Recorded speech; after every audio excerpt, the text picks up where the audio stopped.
నరసింహస్వామి వారిని ముఖ్యమంత్రి రేవంత్ రెడ్డి దర్శించుకున్నారు. ముఖ్యమంత్రి హోదాలో తొలిసారిగా గుట్టకు వచ్చిన ముఖ్యమంత్రికి ఆలయ సిబ్బంది పూర్ణ కుంభంతో స్వాగతం పలికారు.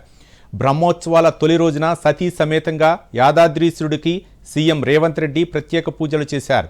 స్వామివారికి పట్టు వస్త్రాలు సమర్పించారు. పూజల అనంతరం సీఎం రేవంత్ రెడ్డి దంపతులకు ఆలయ పండితులు వేద ఆశీర్వచనం అందించారు. ఆలయ అధికారులు స్వామివారి తీర్థప్రసాదాలు, చిత్రపటం అందజేశారు. సీఎంతో పాటు ఉప ముఖ్యమంత్రి బట్టి విక్రమార్క, మంత్రులు కోమటిరెడ్డి వెంకటరెడ్డి, ఉత్తమ్ కుమార్ రెడ్డి, కొండా సురేఖ, ఎమ్మెల్యేలు బేర్ల ఐలయ్య, వేముల వీరేశం, కుంభం అనిల్ కుమార్ ఉన్నారు. కాగా యాదాద్రీశ్వర వార్షిక బ్రహ్మోత్సవాలు ఈ ఉదయం నుంచి ప్రారంభమయ్యాయి. 11 రోజుల పాటు శ్రీ లక్ష్మీ నరసింహస్వామి బ్రహ్మోత్సవాలు జరగనున్నాయి.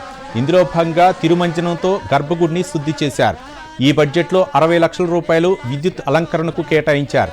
ఈ నెల 17న స్వామివారి ఎదుర్కోలు, ఈ నెల 18న స్వామివారి తిరుకళ్యాణ మహోత్సవం నిర్వహించనున్నారు. ఈ నెల 19న స్వామివారి దివ్య విమాన రథోత్సవం జరగనుంది. మాడవీధిలో భక్తులు ఇబ్బందులు పడకుండా ఏర్పాట్లు చేశారు.